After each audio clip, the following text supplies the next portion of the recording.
Okay, I'm Daniel Mai, and my project is called 10 Steps to Respect, Change the Way We Act in Strip Clubs. The web address is www.10stepstorespect.com.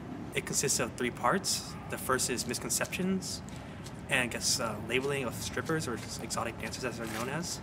The point is to, I guess, humanize them. The second part is to look at reasons or expectations of why people go to strip clubs. And the final aspect is changing your actions. So that consists of activities and also more discussion questions. One of the things I'd like to do is understand the psychology of why people think or why people do something.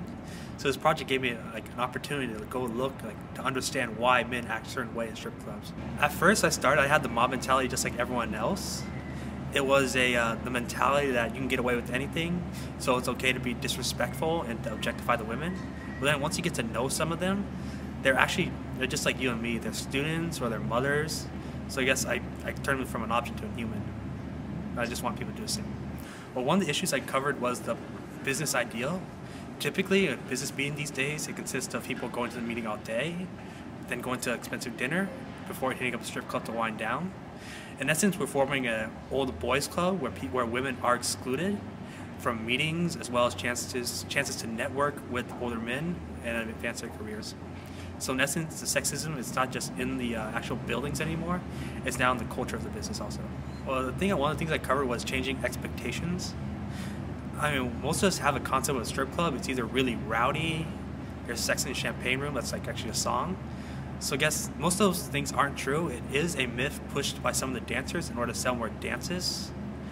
But then, yeah, it's just that we expect something, and we're just acting to achieve that goal. It's important to be sensitive to strip clubs because they're just like you and me, right?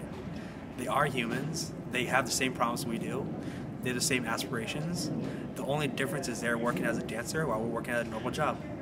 But in the end, it's just because they're not working at that to be objectified. They're working for money, just like us. Just tell your friends how to act. I mean, most of it's common sense. There's nothing really, outrageous or ridiculously life-changing. It's just whether or not we treat people the way we want to be treated. I wouldn't want someone, heckling me because I worked as a dancer simply because of the fact of working as a dancer. It just wouldn't make sense. Yeah, as much as I try not to be an objectifier of women, at the end of the day, some of the stuff still comes out. So I guess I'd want to change that about myself. I got the opportunity to look into myself and see I'm still not there yet.